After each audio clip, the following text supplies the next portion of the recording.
各位朋友，大家是否希望將你嘅產品放喺網民最高嘅首頁、Google、首頁、前排嘅戰績出嚟？喺呢個節目，我哋教大家點樣靈活發展呢個問題。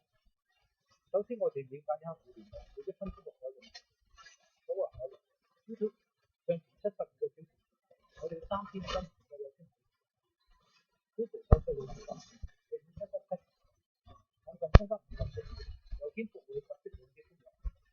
我哋點樣喺呢個海量數據裏面要做 YouTube 專門發展，讓我哋嘅產品喺同行裏邊，讓我哋嘅產品喺國際發光。我哋測試一啲我哋成功嘅關鍵詞表達，大家亦可以喺呢個頁面揾一啲關鍵詞去測試一下。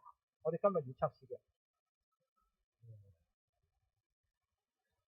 mobile， 我哋會做移動市場嘅問題。大家喺呢度睇到個數據係1億7千萬，喺1億7千萬裏邊排第1名、第2名、第3名都係我哋做嘅事情。我哋以前講讀書，我哋要考第一，今日我哋都要為我哋嘅產品攞第一。翻嚟 video 嘅原因，全版俾我哋8件，多咗勁大。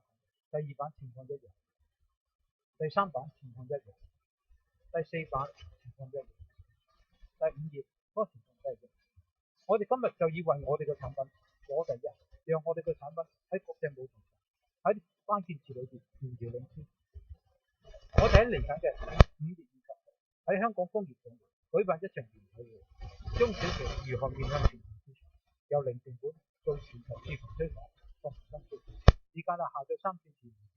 如果大家對呢個研討會有興趣，大家不妨點擊呢個鏈接，下載報名表報名參加。大家亦可以向我哋諮詢一下。我哋係香港唯一一間教大家用零成本做全球首頁排名嘅公司。多謝大家。